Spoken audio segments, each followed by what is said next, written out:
অনেকে বলেন জুলাই কি পরাজিত হয়েছে? কোনো লড়াই পরাজিত হয় না। বাংলাদেশে আর একটা লড়াই আসছে। কিভাবে আসবে জানি না, কবে আসবে জানি না, কিন্তু আসবে। এবং সেইটা আগের চেয়ে বেশি ভায়োলেন্ট হবে, সহিংস হবে। কেন কইতেছি কারণ ব্যাখ্যা করি। অনেকে কয় আমি নাকি বাংলাদেশটারে অশান্ত করে রাখিছি। এটা শুনে হাসুম না কান্দুম বুঝবার পারি না। এই মালগুলার ভাব এমন, আমি চুপ কইরা থাকলে, ফেসবুকে না লিখলে বাংলাদেশ শান্তিতে থাকলে হইনি। আমার যদি এতই হ্যাডম থাকে, ক্ষমতা থাকে, তাহলে তো পুরা বাংলাদেশের মন্ত্রিসভার আমার বাড়ির সামনে এসে আমার পাও ধরে বসে থাকা উচিত। আমি চুপ থাকলে যদি বাংলাদেশ শান্ত থাকে, তাহলে তাই করা উচিত, তাই না? যেন আমি চুপ করে থাকি, আমার পাও ধরে বসে থাকা উচিত। দাদা আপনি চুপ করে থাকেন, চুপ করে থাকেন। ক্যাঙ্কা ফ্যাসিস্ট দেখিছেন, ভিন্ন মতকে চুপ করায় দেওয়াটাই তাদের লক্ষ্য। শান্তি মতো মনে হয় চান্দাবাজি আর ধান্দাবাজি করবে পারতেছে না আমার জন্যে, তাই এত রাগ এগুলার। বাংলার লুথার কিংও দেশে এসে কইছিল শান্তি আর স্থিতিশীলতার কথা, পারছে শান্তি আর স্থিতিশীলতা আনতে পারে নাই। আমি একটা নিউজ দেখাই আপনাদেরকে, কয়েকদিন আগের নিউজ। দেশের বিভিন্ন নদ নদী থেকে 7 দিনে 17 জনের মরদেহ উদ্ধার হয়েছে। প্রত্যেকটাই হত্যাকাণ্ড। হাসিনার আমলেও তো এই অরাজকতা ছিল না। দেশে শান্তি স্থিতিশীলতা আসুক, এটা তো সবাই চাইবে। দুনিয়াতে শান্তি স্থিতিশীলতা আসুক, এটা সবাই চাইবে, কোনো সুস্থ মানুষ চাইবে। কিন্তু এই শান্তি আসাটা কি আমাদের ইচ্ছার উপরে নির্ভর করে? সেটা তো করে না। দেশে যে সহসাই শান্তি স্থিতিশীলতা আসবে না, এটা তো আমি অনেক আগে থেকেই বলে আসতেছি। এই বিষয়টা বুঝলো না ছাত্ররা, বুঝলো না প্রফেসর ইউনূস, বুঝলো না বিএনপি, বুঝলো না বাঙ্গু সুশীলেরা আর কিছু জাউরারা। বাংলাদেশে আসলে আসল দ্বন্দ্বটা কি, এটা না বুঝলে আপনি বুঝবেন না বাংলাদেশ কেন শান্ত হবে না। বাংলাদেশের রাজনীতিতে আসল দ্বন্দ্ব বা ঝগড়াটা কিন্তু আওয়ামী লীগ বনাম বিএনপি না, জামাত বনাম বিএনপি না, আওয়ামী লীগ বনাম এনসিপি না, ধর্ম বনাম সেকুলারিজম না, কোনোটাই না। আসল ঝগড়াটা হইতেছে একদিকে বাংলাদেশের 800 বছরের মুসলমানদের নিজস্ব রাজনৈতিক আকাঙ্ক্ষা, অন্যদিকে মুক্তিযুদ্ধের চেতনা নামে একটা প্যাকেজ, যেটার পিছনে আছে আসলে ভারতীয় আধিপত্যবাদের প্রজেক্ট, যার লক্ষ্যই হইতেছে এই ভূখণ্ডের মানুষকে পরাধীন, শক্তিহীন করে রাখা। তারা বাংলাদেশকে কাঁটাতারে ঘিরে রাখবে, পানি আটকাই দিবে নদীর, সীমান্তে মানুষ মারবে পাখির মতো, সীমান্তের নদীতে কুমির আর সাপ ছাড়বে, যেন বাংলাদেশে মানুষ পার হইতে না পারে। কি ভয়ানক কথা! দুনিয়াতে কোথাও এটা নাই। এরা এতে করবে ইন্ডিয়ান বর্ডারে, বাংলাদেশের মানুষকে উই পোকা বলবে, কিন্তু বাংলাদেশে বাজার ছাইয়া ফেলবে তার পণ্যে। তার বাংলাদেশে বন্দর লাগবে, ট্রানজিট লাগবে। তুমি যারা পছন্দ করো না, নিরন্তর অপমান করো, মর্যাদা দাও না, তার ভূখণ্ড তোমার লাগবে। তো তোমার তো একটাই রাস্তা আছে, যে এটা অনুগত জনসমর্থন সরকার রাখা। এটাই হাসিনা। সেই জন্যই ভারতীয় আধিপত্যবাদের সাথে দ্বন্দ্বটা হাসিনা আমলেই চূড়ান্ত রূপ নিল। জার্মান আইন তত্ত্ববিদ কার্ল স্মিথ উনি বলছিলেন, রাজনীতির আসল প্রশ্ন একটা, বন্ধুকে আর শত্রুকে। যেই দিন একটা সমাজ এই প্রশ্নটা সঠিক উত্তর দিতে পারে, সেই দিন সে রাজনৈতিকভাবে জন্ম নেয়। বাংলাদেশের এই প্রশ্নের উত্তর 15 বছর ধরে স্পষ্ট হয়েছে। আওয়ামী লীগ ছিল এই প্রজেক্টের পলিটিক্যাল ভেহিকল, ভারতের পলিটিক্যাল এজেন্ট। 2024-এর জুলাই আগস্টে দ্বন্দ্ব নিয়ে লড়াই হইল। হাসিনা পলাইল ঠিকই, কিন্তু দ্বন্দ্ব মিটে নাই। কারণ ছাতাটা তো সরে নাই। বিএনপি এসে সেই একই ছাতা মাথায় ধরিছে। মানে যেই কারণে 1400 মানুষ জীবন দিছে, সেটার মীমাংসা এখনো বাকি। এই দ্বন্দ্ব মিটতে হবে, মিটবেও, কিন্তু কিভাবে? এই আলাপে ঢুকতে হইলে আগে একটা অন্য জিনিস বুঝতে হবে। বাংলাদেশের তরুণদের একটা বিশেষ ক্ষমতা আছে। ক্ষমতা আছে। বাংলাদেশের প্রত্যেকটা প্রজন্ম রাষ্ট্রের বিরুদ্ধে দাঁড়ানোর ট্রেনিং পেয়েছে। সে রাষ্ট্রকে, তার কোয়ার্সিভ মেশিনারিকে, তার দমন পীড়নের যন্ত্রকে, এটাকে কনফ্রন্ট করছে, মোকাবেলা করছে। প্রত্যেকবার আগের চাইতে বেশি ভায়োলেন্ট হয়েছে সেটা। সব জেনারেশন করছে। সিকোয়েন্সটা দেখেন। প্রথম ট্রেনিং 1972, ভাষা আন্দোলন। 144 যারা ব্যাঙ্গে রাষ্ট্রের গুলির সামনে দাঁড়াইলো ছাত্ররা, সালাম, রফিক, জব্বার, বরকত গুলি খাইলো, কিন্তু পিছায় নাই। এই অভিজ্ঞতা গেছে পরের প্রজন্মে। এই মেমোরি কোনো বই থেকে ট্রান্সমিট করে নাই, শরীর দেওয়া হয়। লড়াই করা মানুষটা পরের জনকে দেখায় কিভাবে লড়তে হবে। ফরাসি আলজেরিয়ান চিন্তাবিদ ফানো নাম আসল উচ্চারণটা, উনি বলছিলেন, পরাধীন জাতিগোষ্ঠী লড়াইয়ের ভিতর দিয়ে নিজেকে চিনতে শেখে। প্রত্যেকটা মৃত্যু পরের প্রজন্মের পাঠ্য বই হয়ে ওঠে। আমেরিকান সমাজবিজ্ঞানী চার্লস টিলি উনি বলছিলেন একটু অন্যভাবে একই কথা। উনি বলছিলেন যে আন্দোলনের একটা রেপার্তোয়া থাকে, রেপার্তোয়া তৈরি হয়। রেপার্তোয়া কি মানে লড়াইয়ের কৌশলগুলা এক শরীর থেকে আর এক শরীরে বয়া যায়, ট্রান্সমিট হয় প্রজন্ম থেকে প্রজন্মে। এরপরে আসলো 1969, যাদের বাবা চাচা বা অন্য সেই ছেলেগুলোকে দেখছে, তারা দেখছে কিভাবে গুলির সামনে দাঁড়াইতে হয়, কিভাবে লাশ নিয়ে মিছিল করতে হয়, কিভাবে না পিছাইতে হয়। সেই বাবা চাচাদের ছেলেরা এবার রাস্তায়। আসাদ, মতিউর, 52 ট্রেনিং 69 অ্যাক্টিভেটেড হইল। এইবার শুধু পুলিশ না, আজ তো আর্মি নামছে, প্যারামিলিটারি নামছে, আগের চাইতে ভায়োলেন্ট। উড়াই দিল তারা আইয়ুব খানকে। এরপরে 71 69 ট্রেন্ড তরুণেরা এইবার অস্ত্র হাতে। যারা 69 পুলিশকে কনফ্রন্ট করছে, প্যারামিলিটারিকে কনফ্রন্ট করছে, তারাই 71 পাকিস্তানি আর্মিকে কনফ্রন্ট করতেছে। 9 মাসের ফুল স্কেল যুদ্ধ, আগের চাইতে অনেক বেশি ভায়োলেন্ট। প্যাটার্নটা দেখেন, প্রত্যেকটা প্রজন্ম আগের ট্রেনিং রিসিভ করছে, প্রত্যেকবার এসকেলেট করতেছে কনফ্রন্টেশন। 71 রণাঙ্গনে সক্রিয়ভাবে লড়ছে প্রায় 1050, অনেকে বলে 30,000। যাই হোক, এই সংখ্যক তরুণ, তাদের আকাঙ্ক্ষা কি ছিল? একটা নতুন সমাজ, মুক্ত সমাজ। কি পাইল? বাকশাল। জার্মান চিন্তাবিদ হ্যানা আরেন্ট উনি বলছিলেন যে প্রত্যেকটা বিপ্লবে একটা মুহূর্ত থাকে যখন মানুষ সত্যিকারের স্বাধীনতার স্বাদ পায়, কিন্তু সেই স্বাদটা প্রায় হারায় যায়, আর সেই হারানো জিনিসটা পরের প্রজন্ম খুঁজতে থাকে। আরেন্ট এই হারানো জিনিসটাকে বলতেছিলেন বিপ্লবের লস্ট ট্রেজার, মানে হারানো ধন। 71 সেই প্রজন্মের তরুণের কাছে সেরকম একটা হারানো ধন। সে যখনই আইডেন্টিফাই করছে যে কে তার হারানো ধন কাইরে নিছে, তারে খাইয়া দিছে সেই তরুণ। ওদের আকাঙ্ক্ষা মেটে নাই, কিন্তু তাদের হাতে তো ট্রেনিংটা ছিল, তারা চুপ থাকে নাই। জাসদ কেন হইল? 15 আগস্ট 75 কেন হইল? 7ই নভেম্বর কেন হইল? জেল হত্যা, জিয়া হত্যা, প্রত্যেকটা ঘটনায় কারা ছিল? রণাঙ্গনের মুক্তিযোদ্ধা, যাদের লড়াইয়ের ট্রেনিং সবচেয়ে সাত। তারাই আবার লড়াই শুরু করছে একজনে আরেকজনের বিরুদ্ধে, কারণ তাদের আকাঙ্ক্ষা মেটে নাই। জার্মান চিন্তাবিদ ভাল্টার বেনিয়ামিন উনি বলছিলেন প্রত্যেকটা প্রজন্ম পূর্ববর্তী প্রজন্মের অসমাপ্ত দাবি বহন করে। সেই দাবি যতদিন না মটে ততদিন সে বারবার ফিরে ফিরে আসে।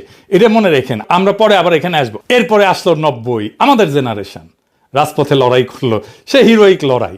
24-এর মতো না, কিন্তু একটা হিরোইক লড়াই করছে আমাদের জেনারেশন। নূর হোসেনের জীবন দেওয়া, কি কাব্যিক জীবন দেওয়া, বুকে পিঠে লিখলেও গণতন্ত্র মুক্তি পাক, স্বৈরাচার নিপাত যাক। এরপরে আমাদের ট্রেনিং হলো 2013-তে। 28শে ফেব্রুয়ারি 2013 মৌলানা সাইদির ফাঁসির রায়ের পরে সারা দেশ রাস্তায় নামলো, সারা দুনিয়াতে নামছিল। শুধু ইসলামপন্থী তরুণেরা না, সারা দেশের সমস্ত মানুষ নামছিল। বাঁশখালী, চাঁপাইনবাবগঞ্জ, বগুড়া, লক্ষ্মীপুর, তারপর 5ই মে শাপলা চত্বর, হেফাজত। একটা নতুন প্রজন্মের প্রথম বড় ট্রেনিং। সংগঠিত ইসলামিক যুবশক্তি প্রথমবার রাষ্ট্রীয় ভায়োলেন্স ফেস করলো। 2018 সালে নিরাপদ সড়কের আন্দোলন, স্কুল কলেজের কিশোরেরা রাস্তায়, ছাত্রলীগের হেলমেট বাহিনী, এই বাচ্চারা শিখলো একটা নতুন জিনিস, সোশ্যাল মিডিয়াকে কিভাবে ব্যবহার করতে হয়। তারা শিখলো ছাত্রলীগ কিরকম জাউরা হইতে পারে, কেমন বর্বর হইতে পারে। এই 2018 স্কুলের ছাত্ররাই 2024-এ এসে ইউনিভার্সিটির ছাত্র। চূড়ান্ত ক্লাস পাইল তারা। ওই ট্রেনিং থেকে ফিরে আসা ছাত্ররাই চূড়ান্ত ট্রেনিং পেল 2024-এ। আর্মি, পুলিশ, র্যাব, বিজেপি সব একসাথে নামছে। হেলিকপ্টার থেকে গুলি, 1400 লাশ তবু পিছায় নাই। এই 2024 পৃথিবীতে অনন্য। কেন? দুনিয়ার আর কোথাও বাংলাদেশের 24-এর মতো ঘটনা ঘটে নাই। তিউনিসিয়ায় 2011-তে কি হয়েছিল? আর্মি প্রেসিডেন্টে গুলি চালানোর হুকুম মানে নাই, উপরের লেভেলে। মিশরে আর্মি কাউন্সিল বসে সিদ্ধান্ত নিল মোবারক যাবে, উপর থেকে। ইন্দোনেশিয়ায় আর্মি চিফ সুহার্তোকে যায় বললো যে চলে যান, উপর থেকে আসলো। ফিলিপিন্সে 86-তে, সার্বিয়াতে 2000, শ্রীলঙ্কা 2022, সব জায়গায় একই গল্প।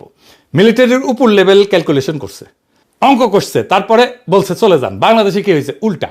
জেনারেলরা ছিল হাসিনার অনুগত, গুলি চালাইতে চাইছিল। ওয়াকার তো হাসিনার আত্মীয়, কিন্তু সৈনিকেরা, জুনিয়র অফিসাররা যারা ফিল্ডে ছিল, তারা গুলি চালাইতে রাজি না। কেন? কারণ ওই রাস্তায় তাদের ভাই, তাদের কাজিন, তাদের প্রতিবেশীর ছেলে। সৈনিকের মা ফোন দিছে, বলছে বাবা গুলি করিস না। রুশ বিপ্লবী ট্রটস্কি 1917 সালে ফেব্রুয়ারি বিপ্লব নিয়ে লিখছিলেন, সৈনিক হঠাৎ করে সৈনিক হওয়া বন্ধ করে দিল। মানে ইউনিফর্ম পরা মানুষটার পেছনের সিভিল মানুষটা ইউনিফর্মকে ছাড়াই গেল। বাংলাদেশে 2024-এর জুলাই আগস্টে এটাই হয়েছিল। ইউনিফর্ম ফুইরা আসল বাংলার পলিমাটির সন্তান বাইরে হয়ে আসলো। পুলিশ শেষ পর্যন্ত হাসিনার অনুগত, ইন্টেলিজেন্স অনুগত, কিন্তু আর্মির জুনিয়র অফিসার, ফিল্ডের সৈনিক, এরা না। শেষ দিনে আর্মির সৈনিকেরা তো পুলিশের বিরুদ্ধেও দাঁড়াইছে, গুলি করছে পুলিশের বিরুদ্ধে। জেনারেলরা যখন বুঝলো সৈনিকেরা আর গুলি চালাবে না, জেনারেলরা বাধ্য হইলো, হাসিনাকে যে বললো আপাত পালান, হেলিকপ্টার রেডি। আর একটা প্রমাণ দেখায়, এই বিষয়টা আমি জানি জন্য বলতেছি, যে ফোনদের আলো দিল্লি স্টারের যে ইন্ডিয়ার 2 ফ্ল্যাগশিপ পত্রিকার অফিস আক্রান্ত হইল না, ওখানে আর্মি ছিল, আর্মি ডিফেন্ড করলো না কেন? কারণ সৈনিকেরা ওই পত্রিকা বাঁচাইতে, রক্ত দিতে রাজি না। তারা নিজেরাই আর সেই বয়ান বিশ্বাস করে না। এটা ইতিহাসে বিরল, প্রায় অনন্য। খালি হাত লক্ষ লক্ষ তরুণ হেলিকপ্টারের গুলির নিচে দাঁড়াইছে, পিছায় নাই, জিতছে। একটারে মারি, একটাই যায়, অন্যগুলা যায় না। শুনেছেন না? শুনেন আবার। একটা আহত হয়, একটাই যায় স্যার, বাকিটি যায় না। এটি স্যার সবচেয়ে বড় আতঙ্কের এবং মানে দুশ্চিন্তার বিষয়। দুনিয়ার কোথাও এটা ঘটে নাই। এই লড়াইয়ের আরেকটা অনন্য বিষয় ছিল যে এই লড়াইয়ে কোনো নেতা ছিল না, কোনো নেতা ছিল না এই লড়াইয়ে, কোনো পার্টি ছিল না, কোনো কমান্ড ছিল না। ছাত্ররা সমন্বয়ক বানাইছিল ঠিক, কিন্তু তারা লড়াই ডিরেক্ট করে নাই, তারা লড়াইয়ের প্রতীক হয়েছিল। লেনিন বলছিল বিপ্লবের জন্য ভ্যানগার্ড পার্টি লাগে। 2024 লেনিনকে ভুল প্রমাণ করছে। তারি স্কোয়ারে মিশরে হয়েছিল লিডারলেস বিপ্লব, ফেল করছে। অকুপাই ওয়াল স্ট্রিট লিডারশিপ ফাঁপা হয়ে গেছে। হংকং 2019 এই আন্দোলন ছিল লিডারলেস, হারছে। বাংলাদেশ 2024 দুনিয়ার একমাত্র লিডারলেস বিপ্লব যেটা একটা ফাংশনাল ফ্যাসিস্ট সরকারকে ফেলতে পারছে। কিভাবে সম্ভব হইল? কারণ লড়াইয়ের ট্রেনিংটা কোনো অফিসে স্টোর করা ছিল না, কোনো নেতার মাথায় স্টোর করা ছিল না, কোনো প্রফেসর ইউনূসের মাস্টার মাইন্ড ছিল না, কোনো মেটিকুলাস ডিজাইন ছিল না। এটা ছিল 1.5-2 কোটি তরুণের শরীরে গাথা। ফরাসি দার্শনিক পিয়ের বোর্দিও একটা কথা বলছিলেন, হ্যাবিটাস মানে শরীরে গাথা অভ্যাস। বাংলাদেশের তরুণদের শরীরে গত 75 বছর ধরে এটা গাথা, প্রজন্মের পর প্রজন্ম ধরে কিভাবে রাষ্ট্রের সামনে দাঁড়াইতে হয়, কিভাবে ছোট থেকে বড় রাষ্ট্রের দমন পীড়নের অ্যাপারেটাস, যেটাকে বলা হয় কোহেরসিভ অ্যাপারেটাস, তারে পরাজিত করতে হয়। এটা ক্লাসরুমের জ্ঞান না, এটা শরীরী জ্ঞান, বইয়ে লেখা না, রক্তে লেখা। কোনো নেতাকে অ্যারেস্ট করে এই জ্ঞান মোছা যাবে না, কোনো সংগঠন নিষিদ্ধ করে বন্ধ করা যাবে না, কারণ এইটা 1.5 কোটি শরীরের মধ্যে আছে। 2024 ঘটছিল কি কারণে? ভারতীয় আধিপত্যের বিরুদ্ধে মুক্তিযুদ্ধের চেতনার নামে যে ছাতা, সেটা সরানোর জন্য বিএনপি ক্ষমতায় আসার পর কি করতেছে? সেই ছাতাটাই আবার মাথায় ধরতেছে, সেই আওয়ামী বয়ান আবার তারা আনতেছে। ভারতের সাথে যে অসম চুক্তি, সেগুলো নিয়ে কথা নাই। আদানি নিয়ে চুপ, ক্যাপাসিটি চার্জ নিয়ে চুপ, সীমান্তে হত্যা নিয়ে চুপ, ট্রানজিট নিয়ে চুপ। ইতালির চিন্তাবিদ গ্রামসি একটা কথা বলছিলেন, প্যাসিভ রেভলিউশন, মানে বিপ্লবের এনার্জিটা শোষণ করে নাও, কিন্তু আসল পরিবর্তনটা হইতে দিও না। সিস্টেম যেভাবে চলতেছিল সেভাবেই চালাও। লোকজনকে বলো তোমার বিপ্লব সফল হয়েছে। বিএনপি এখন এই কাজটাই করতেছে। আগের পুরনো বন্দোবস্ত, পুরনো ব্যবস্থা, পুরনো সিস্টেম সব নিয়ে আসছে। এটাই প্যাসিভ রেভলিউশন, মানে যেই দ্বন্দ্বটা মেটানোর জন্য 1400 মানুষ জীবন দিছে, সেটা আবার চাপা পড়ছে। এটা বিশ্বাসঘাতকতা। এখন প্রশ্ন, এরপরে কি হবে? আর একটা লড়াই আসবে, অবধারিত। কেন বলতেছি অবধারিত? দেখেন, 4টা জিনিস একসাথে আছে। এক, দ্বন্দ্বটা মেটে নাই। যে দ্বন্দ্বটা নিয়ে লড়াইটা শুরু হয়েছিল সেটা তো মেটে নাই। ভারতীয় আধিপত্যবাদ আর বাংলাদেশের মুসলিম জনগণের আকাঙ্ক্ষার ঝগড়া, দ্বন্দ্ব, সেটা যেখানে ছিল সেখানেই আছে। মাঝখানে 1400 লাশ পড়ছে, এছাড়া আর কিছু বদলায় নাই। 2, রাষ্ট্রের ভয় শেষ। আগে মানুষ ভাবতো পুলিশ আসবে, ডিবি আসবে, ডিজিএফআই আসবে, সামনে দাঁড়াইলে মরবো। এখন 1.5-2 কোটি তরুণ জানে দাঁড়াইলে মরতে পারি, কিন্তু জিততেও পারি, এবং জিতছেও তারা। 3 নাম্বার, কোনো প্রতিষ্ঠান নাই যেটা আকাঙ্ক্ষাকে শান্তিপূর্ণভাবে পূরণ করতে পারে। বিএনপি পারবে না, স্ট্রাকচারালি পারবে না। 4 নাম্বার, ট্রেনিং জনগণের ভেতরে গাথা আছে, এটা মোছা যায়নি। টার্কিশ আমেরিকান অর্থনীতিবিদ তিমুর কুরআন একটা মডেল দিচ্ছেন। উনি বলেন, যখন মানুষ পাবলিকলি এক কথা বলে কিন্তু মনে মনে অন্য কথা ভাবে, বিএনপির মতো আর কি, তখন একটা সিস্টেম দেখতে খুব শক্ত মনে হয়, কিন্তু আসলে ভেতরে ফাঁপা। বিএনপি ফাঁপা হয়ে গেছে ভেতরে, দেখেন না, কিছুই করতে পারতেছে না। সে ওই ধর্ষিতা শিশুর বাসায় গেছিল, রামিসার বাসায় গেছিল, যে ভুয়া ভুয়া শুনছে, দেখেন।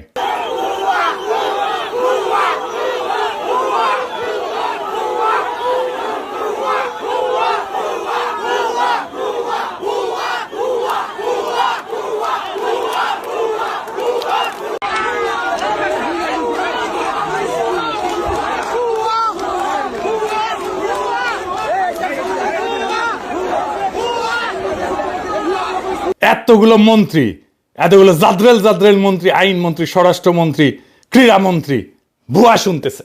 তারপরে দেখেন জঙ্গল সলিমপুরে আক্রমণ করছে সন্ত্রাসীরা, র্যাবের ক্যাম্পে বুলডোজার নিয়ে গেছে, দেওয়াল ভেঙে দিছে, মাটি কেটে ফেলছে, রাস্তা কেটে ফেলছে 3 জায়গায়। চিন্তা করেন, মানুষ মানতেছে না, কারণ ভেতরে ভেতরে ফাঁপা।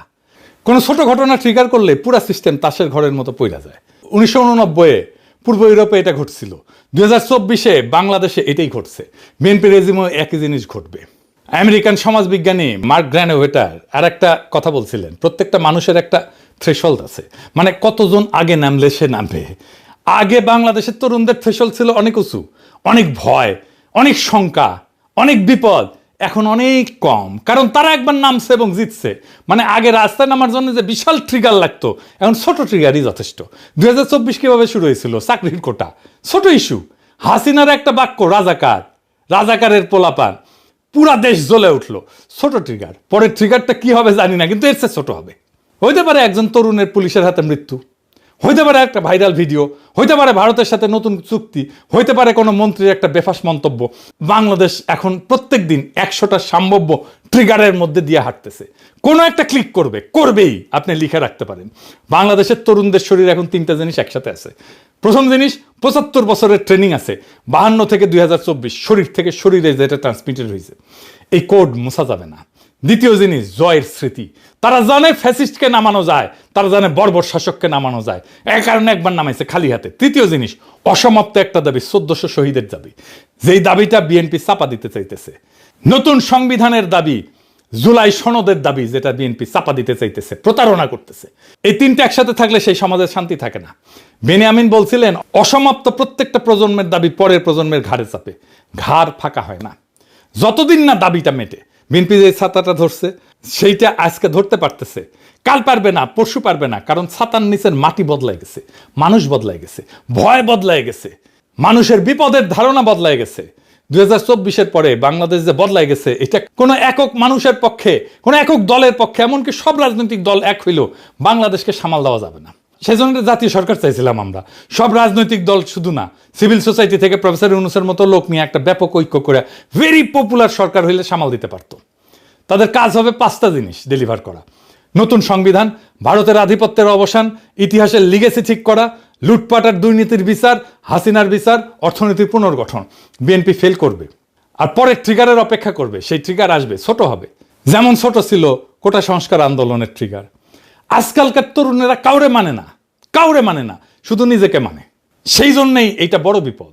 এবং সেই দিন যেদিন এই সংঘাত আবার শুরু হবে, আবার বিস্ফোরণ হবে, আবার বারুদ জ্বলা উঠবে, সেদিন বিএনপি যে অবস্থায় থাকবে, হাসিনা 5ই আগস্ট সে অবস্থায় ছিল। পার্থক্য একটাই, হাসিনা পলাইতে পারছিল কারণ আর্মি দ্বারা বের হইতে দিছিল, পরের বার যিনি থাকবেন তার জন্য সেই দরজা বন্ধ থাকতে পারে। দ্বন্দ্বটা মিটবে হয় ভেতর থেকে শান্তিতে, নয় বাইরে থেকে আর একটা রক্তাক্ত সংঘাতের মধ্যে দিয়া। আমার মনে হয় না বাংলাদেশের তরুণরা বেশি দিন অপেক্ষা করবে। তাই আমরা একটা আখেরি লড়াইয়ের দিকে যাইতেছি। সেই লড়াই সম্ভবত খুব দূরে না, খুব কাছে, এবং জনতা প্রস্তুতি নিতেছে, তার বিভিন্ন চিহ্ন চারিদিকে প্রকাশিত হইতেছে। খেয়াল রাখেন, সামনে দিন আসবে, শেষ লড়াইয়ের দিন, আখেরি লড়াইয়ের দিন। সেই লড়াইয়ে জিততে হবে, অসমাপ্ত কাজ সমাপ্ত করতে হবে। ইনকিলাব জিন্দাবাদ।